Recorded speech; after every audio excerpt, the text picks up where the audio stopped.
大家好，我是田园。今天给大家分享一个奶香牛角包的做法。首先我们准备250克的高筋面粉，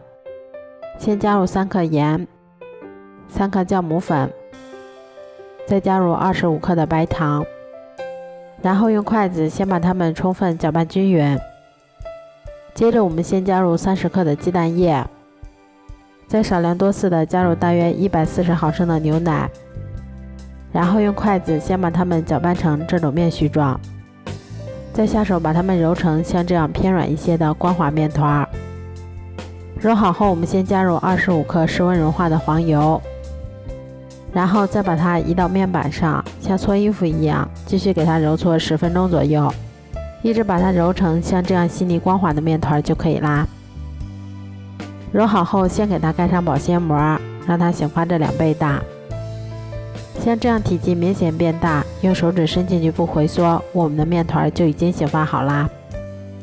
接着我们把它移到面板上，先给它折叠几下，排出里面的空气，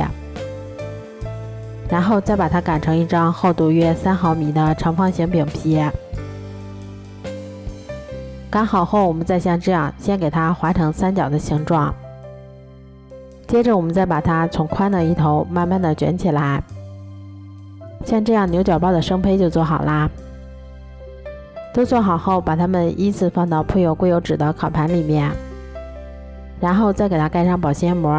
让它2次醒发30分钟左右。醒好后，我们在表面先给它刷上一层鸡蛋液，最后我们在表面再撒上一些黑芝麻增香。接着我们再把它放到烤箱里面，烤箱中层上下火200度烤12分钟左右就可以啦。这样做出的奶香牛角包吃起来非常的松软香甜，还有一股浓浓的牛奶的香味儿，而且做法也非常的简单快速。稍微放凉后，我们把它放到保鲜袋里面密封保存，用来当做早餐也是很好的选择。如果喜欢的话就试试吧。喜欢我的视频就关注我吧，谢谢您的支持。